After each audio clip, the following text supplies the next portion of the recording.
જય શ્રી કૃષ્ણ મિત્રો। આજના વિડીયોમાં આપણે જાણીશું કે 12મા અને 13માનું ભોજન જમવું જોઈએ। શું આ પ્રકારનું ભોજન જમવાથી પાપ લાગે છે? આવા દરેક પ્રશ્નોના જવાબ હું તમને આ વિડીયોમાં બતાવીશ। તો મિત્રો વિનંતી છે કે આ વિડીયોને અંત સુધી ખાસ જોજો, તો જ તમને લોકોને ખ્યાલ આવશે।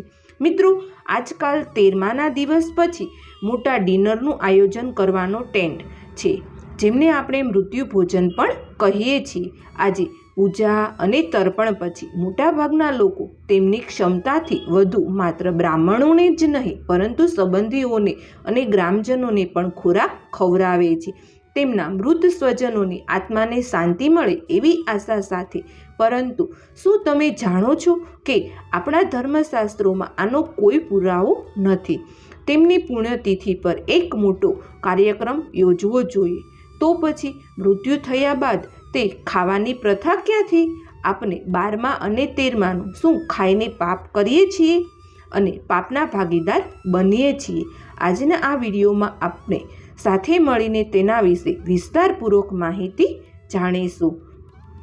તો મિત્રો, તમારા બધાનું ફરી એકવાર મારી યુટ્યુબ ચેનલમાં સ્વાગત છે।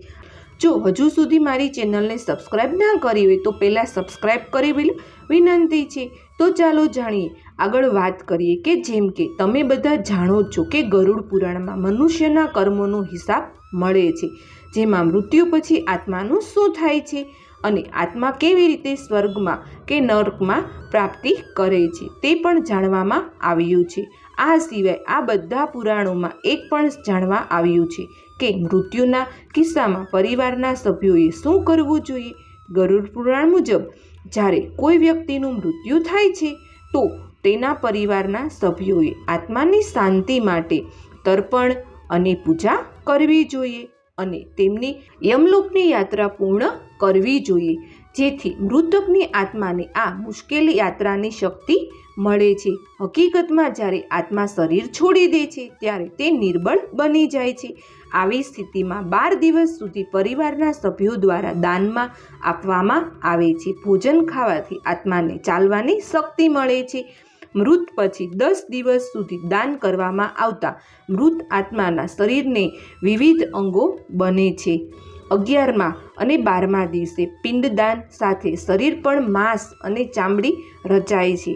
પછી 13મા દિવસે જ્યારે 13મું કરવામાં આવે છે ત્યારે મૃતક નામે જે પિંડદાન કરવામાં આવે છે તેમને યમલોકની યાત્રા કરે છે। એવું માનવામાં આવે છે કે આત્મા 12 દિવસ સતત ચાલે છે અને તેના ગતવય એટલે કે પ્રભુધામ સુધી પહોંચવા માટે ઘણી મુશ્કેલીઓ સહન કરે છે। તેથી જ હિન્દુ ધર્મમાં 13મી ઉજવણી પરંપરા પર છે, પરંતુ અમુક જગ્યાએ સમયના અભાવે કે અન્ય કારણોસર 13મી, 3જા કે 12મા દિવસે રાખવામાં આવે છે। આ દિવસે મૃતકની પ્રિય ખાણીપીણી બનાવીને તૈયાર કરવામાં આવે છે અને ત્યારબાદ બ્રાહ્મણોનું આયોજન કરવામાં આવે છે અને બ્રાહ્મણો દ્વારા ઉજવણી કરવામાં આવે છે। દાન દક્ષિણા આપીને મૃતકની આત્માની શાંતિ માટે પ્રાર્થના કરવામાં આવે છે।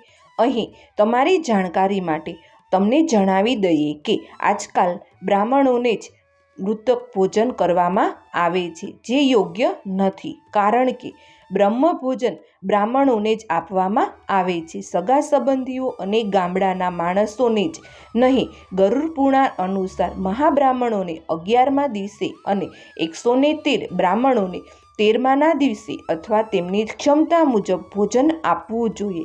તેમજ બ્રાહ્મણોને સફેદ શેફી નામનું વાસણ આપવું જોઈએ, તેનાથી આત્માને શાંતિ મળે છે। હવે દોસ્તો, તમારા મનમાં પ્રશ્ન અવશ્ય ઊભો થયો હશે કે જો મૃત્યુ પર્વની કોઈ જોગવાણી નથી તો તેમની શરૂઆત કેવી રીતે કરવી જોઈએ?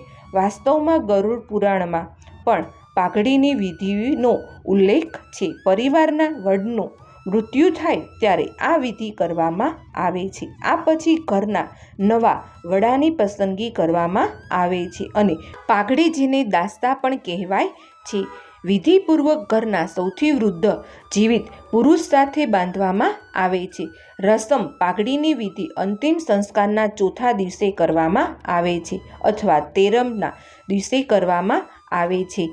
હવે છેલ્લા પ્રશ્ન પર આવીએ છીએ, જો કોઈ વ્યક્તિને અંતિમ સંસ્કારની મિજલબાનીનું આયોજન કરે છે તો શું તે ખોટું છે અને શું તે મિજલબાની ખાનારનો કોઈ પાપ લાગે છે? તો મિત્રો, આ પ્રશ્નનો જવાબ આપણા ધર્મશાસ્ત્રોમાં સીધો જ મળતો નથી, પરંતુ જો તમે મહાભારતના અનુષ્ઠાન પર્વની એક ઘટના પર ધ્યાન આપો તો તમને જવાબ મળી જશે.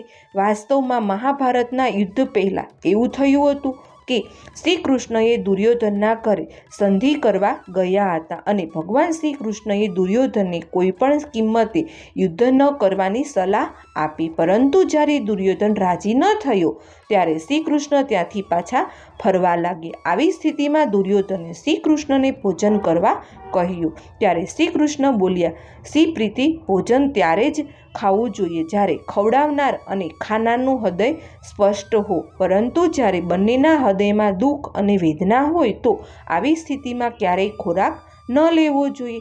કારણ કે જ્યારે કોઈ સ્વજનનું મૃત્યુ થાય છે ત્યારે ખાવાનો ખોરાક વ્યક્તિ અને મિત્રોની શક્તિનો નાશ કરે છે. કોઈ વ્યક્તિનું મૃત્યુ થાય છે ત્યારે તેરમીના આવનારા અને જેમના ઘરમાં મૃત્યુ થયું હોય તે બંનેને છૂટા પાડવાની પીડા અનુભવાય છે. આવી સ્થિતિમાં ભોજન પીરસનાર અને જમનાર બંને નાખુશ છે.